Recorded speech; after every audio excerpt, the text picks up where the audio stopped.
Well, good afternoon. Welcome back to the Magnificent Marks channel. Sorry my voice is a bit croaky. Here at a beautiful looking time out today. It's sun-drenched. Well, it's back out now. The clouds decided to cover it up before, but look at that, man. You haven't even got a coat on. That's how nice it is, and that's how it feels like with Newcastle United at the moment, doesn't it? The sun is still shining on us. We're responding in emphatic fashion to lose at Aston Villa. Oh, Christ, look at me hair with the wind. Why does the wind always pick up when I'm doing these videos? Anyway, yes, before I begin, as usual, please like, comment, share and subscribe. Turn on those notifications on all of the social media platforms, and the same my friends at NUSC 360, Magpie 24/7 and Magpie Ultras. So anyway, yes, getting into the game. Yeah, we're definitely responding in emphatic fashion, but more the second half. Like I said in my quick post-match reaction when I left St James's yesterday, it was a frustrating half. Now, the news before the game, obviously, Eddie Howe was back on the touchline, but he admitted in his post-match press conference afterwards that he didn't use his voice as much, but the players don't really listen as much to them, more as a calming influence or to pass on instructions. But yeah, so Jason Tyndall, they were like interchanging words between one another. I was keeping an eye on that from the corner, but it was just good to see him back, and it's good that we know that the team's been in good hands without him, but you'd rather see him back. And as he said in his pre-match press conference, he was still recovering in his body, but he was almost 100% mentally, and he was ready to be back to work. And like I said, I think it was expedited by the defeated Villa, and we needed a reaction and the perfect game in which to bounce back when you lose so heavily to a team as good as Aston Villa. Here's Ipswich Town at home, because they were all but relegated, and they are now. 3-0 defeat. As I said, they didn't really come here with any sort of game plan other than to frustrate we and try and stifle we.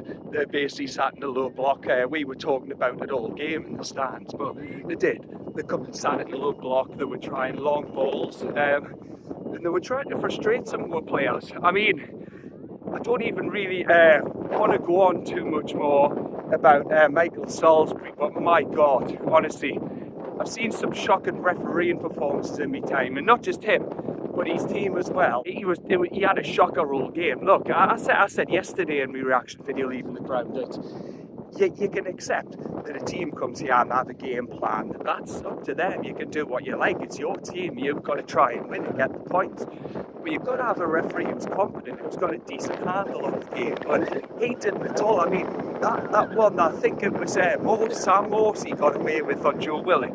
That was an absolute shocker on him. And how he didn't get a red card, honestly, I'll never know. But yeah, that one. And then the one that frustrated us, the one that I forgot about yesterday when I was talking about it, was Bruno's disallowed goal. Now, you know, some people have come back and said today to us that it was obvious why it was disallowed. Bruno put his eyes on the keeper, but I'm sorry, like, but you know what, you used to have to be a bit mad, a bit loopy to be a goalkeeper, they said it was a position you had to be crazy. You love getting shots fired at you, but now they're all soft as clots. They're soft as shite.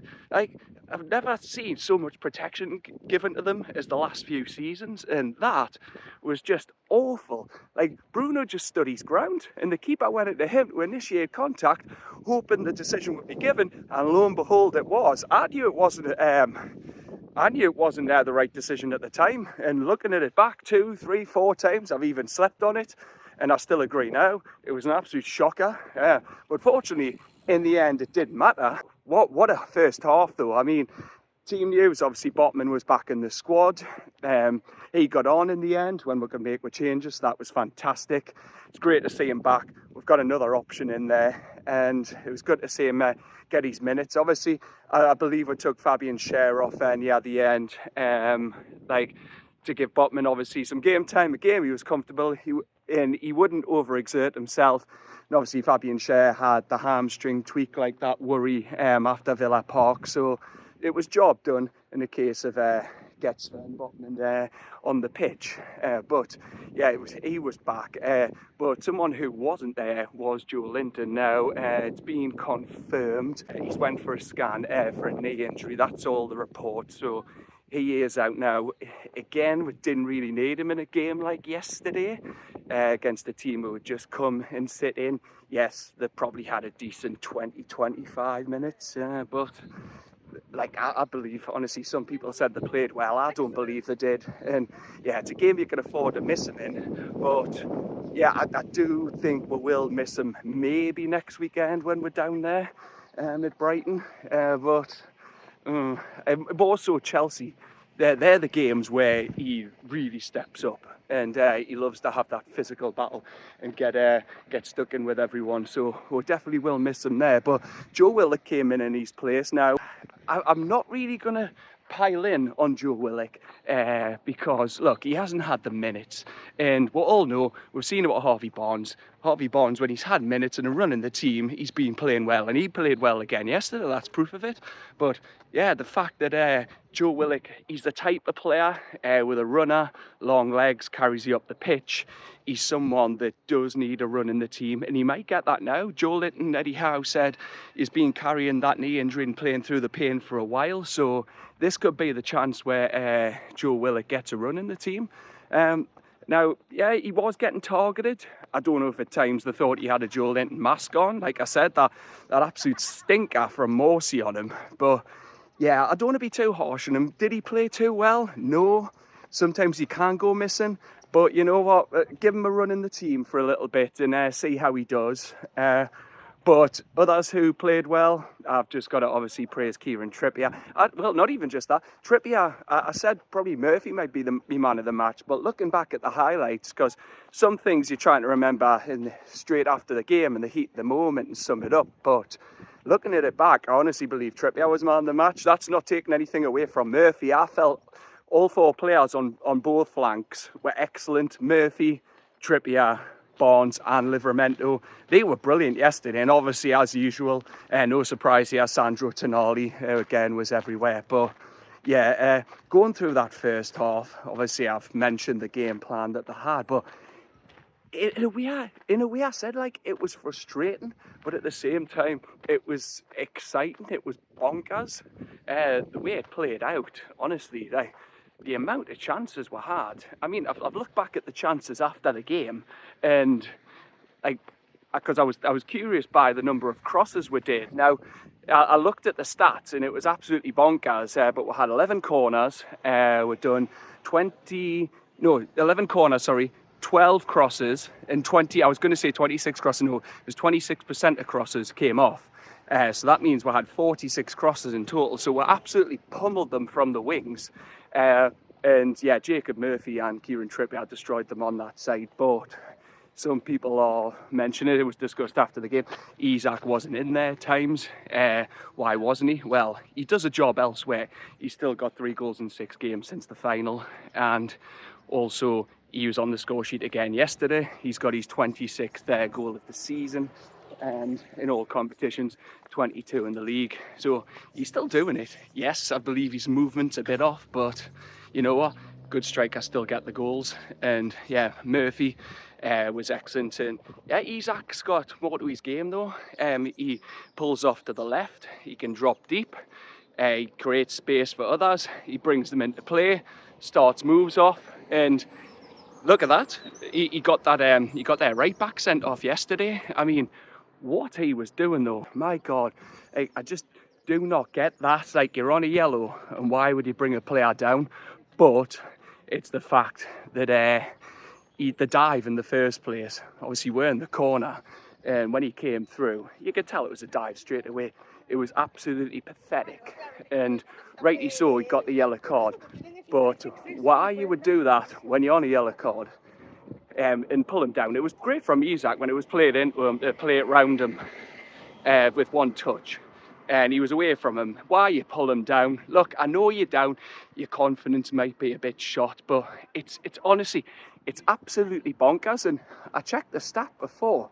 The relegated teams have conceded 230 between them, and it's they fall into this same trap. Everyone's obsessed with Guardiola's style of football, but most of them don't realise that the gulf for coming up between the two leagues, as I said yesterday, is massive. And they try and play the same way, so they'll have two centre-backs, they'll split them, and they'll try and carry the ball or play short passes out, or the keeper tries short passes. It just doesn't work.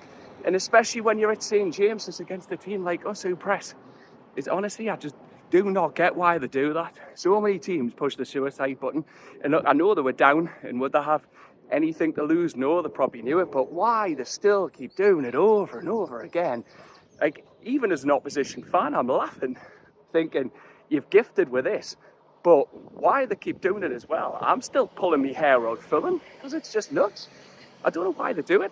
I say it all the time.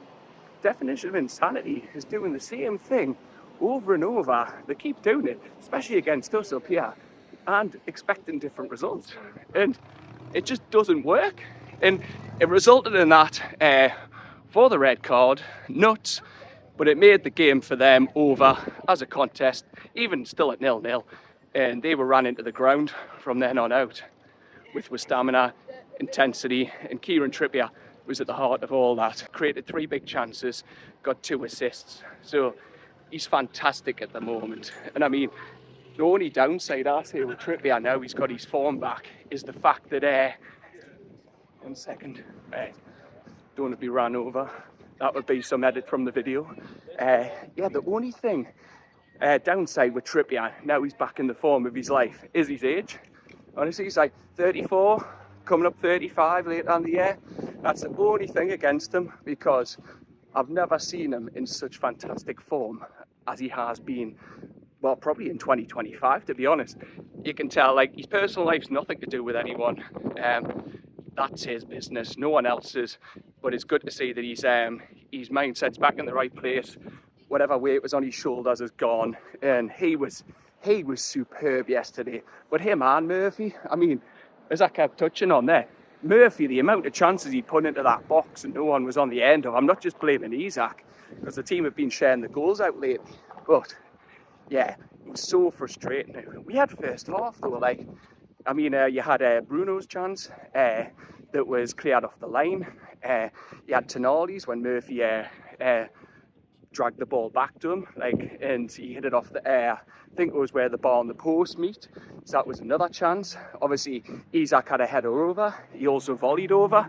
I mean, I was there in the stands. I actually went like that at one point, put my hands in the air, go, what the hell would it take? But I was still laughing as well at the fact that we're peppering them so much. And it's just like, something's got to give. But I turned round to the lads who sit around us, like Adam and Chris and that. And I just went, look, it's just a matter of time. They can't hold out like this for the entirety of the game. And obviously they didn't.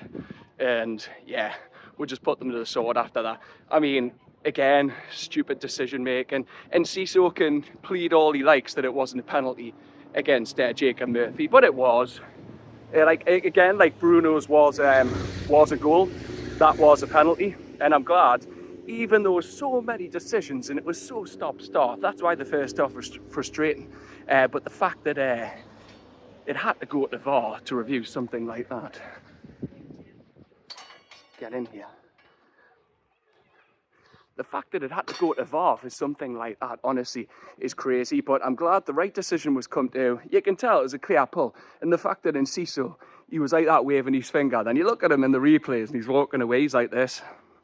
Like that, eyes down. So, yeah, you know he's guilty, and he's hoping that the performance has been that incompetent so far that they're gonna just stick to the on-field decision. But no, justice was done. Came to Alexander Isak. And Alexander Isak slotted it away. Yeah, I don't think it was right in the corner, but there was enough power on it to beat the keeper. And then second half, as I said yesterday in my video, it was a procession. Had the sun loungers out. Like I said, my metaphor is could have beat a German to the sun lounger yesterday.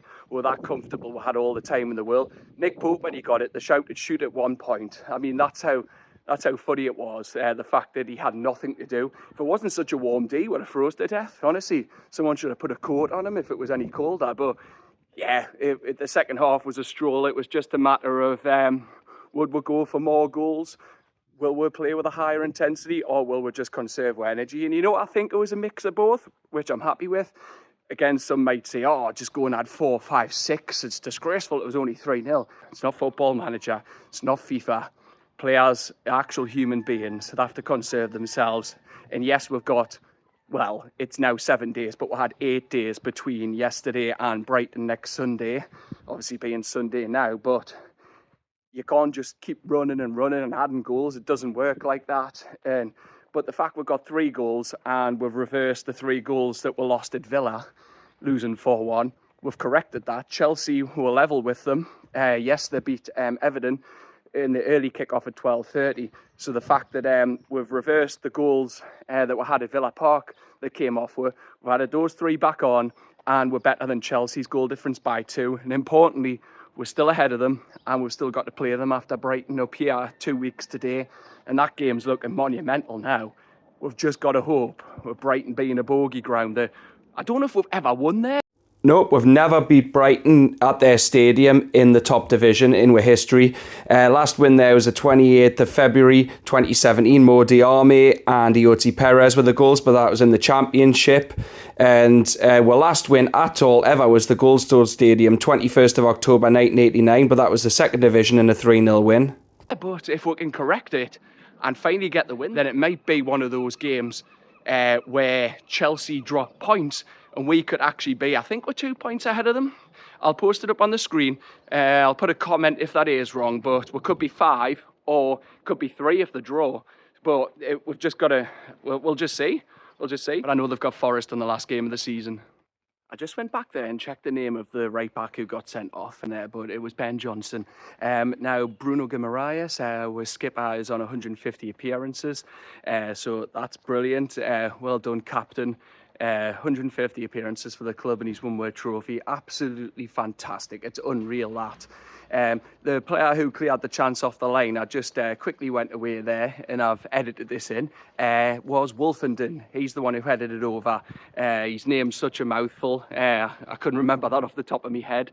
But yeah, we dominated them, 78% possession. It's the most ever recorded in a Premier League game since they started doing the stats in 2003-04. And yes, getting on to the second goal, Kieran Trippier again at the heart of it. Was with Jacob Murphy from a corner involving Willock. It was Murphy just played it to the byline for Trippier, lifted it in. An absolutely fantastic header by Dan Burn, who literally and figuratively was head and shoulders above the entirety of all of Brighton's defenders and the keeper who they had in there. And Bruno as well. Poor Bruno almost got sandwiched and crushed by Dan Burn. So fortunately he was all right. He didn't survive Sula's shot later in the game after Sula had scored his third, but I'll come on to that. But I believe at that point, obviously, it was that comfortable that Eddie Howe could bring on, not all at once, but he made 5 subs in bringing on Botman, Miley, Gordon, Asula and Wilson. And yes, how many subs made an impact? Well, Botman wasn't on long enough. Miley was tidy. It was a game where, yeah, with his technical ability, his calmness on the ball, it was one way he can help just see that out. I mean, we just played that second half in front of the 18-yard box. It was just a case of dragging them left and right and out of position to create chances in space. So yeah, like I said, it was just a training exercise. And then the third goal duly come and everyone's absolutely delighted. Will Asula scored against lower league opposition, but now he's finally off the mark in the Premier League. And you know what? That was a fantastic header. The fact that he used the power of it coming across the box to head it back in the direction it came into the far corner. That looked like a finish from a seasoned pro. And then his little dance at the end, and then Bruno joined in. Just shows the feel-good factor at the moment. But yeah, absolutely delighted for Asula. As I've said, he's raw, rough around the edges, but look, you know what? The lad, his attitude's spot on. He's infectious, he's bubbly, and he just gets you off your seat because he tries things. Even with Wilson, like Wilson came on. And I do think Wilson's come to an end. It does feel like that his career here. But I know the game's gone, but like, I've got to say this. At least Asula still tried to affect the game. and show that he deserves to play more games. So I'll be playing him over Wilson, because Wilson just doesn't look right after his latest injury, and that's sad because he's been great for our second highest ever Premier League goal scorer as it stands.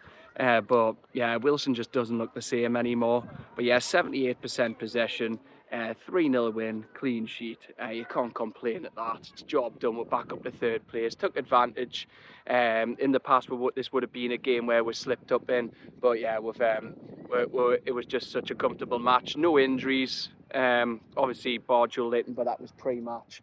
And yeah, job done. We'll move on to Brighton next Sunday, and that's what I'm excited to be going to. But I'm just going to wrap it up there. So yeah, absolutely brilliant, fantastic weekend, and the weather still continues to be amazing. I'm down here. I mean, look at this. I'll just swing round. I mean, there's the pool. I'd love to know if they're ever going to redevelop that, but the beach is absolutely rammed. There's so many people down the coast here, and the sea's looking nice too. So it's a beautiful day here down Tynemouth. As you know, it's one of my favourite places. But anyway, yes, most important thing though is Newcastle got the 3 points. They're back up to third place. It's in our hands for Champions League football, and that's 20 wins from 26, which was remarkable consistency. But anyway, I'm going to wrap that up for now. I'll be back at the end of the week. I'll still post the quizzes and more content during the week, but I will be back. I'm probably not going to do a full video on Friday because Brighton's the Sunday, and we're going to Northampton on the Saturday night to break up the drive down. So I'll bring the video from Northampton on Saturday, and then I'll do one from the Amex pre-post match before next Sunday when we play Brighton. But yeah, it's been a bogey ground. We've only won there with Mo Diarme's absolute fluke of a goal all those years ago. So yeah, it's time to right some wrongs. If we want to be playing Europe's best again next season, we shouldn't be going to places like Brighton, who are massively inconsistent, and fearing them. But anyway, that's it from me for now. Thank you so much for watching. From me, a beautiful Tynemouth. I hope you're having fantastic rest of your weekend, and I'll see you at the back end of the week. Have a good one. Take care. Bye bye for now.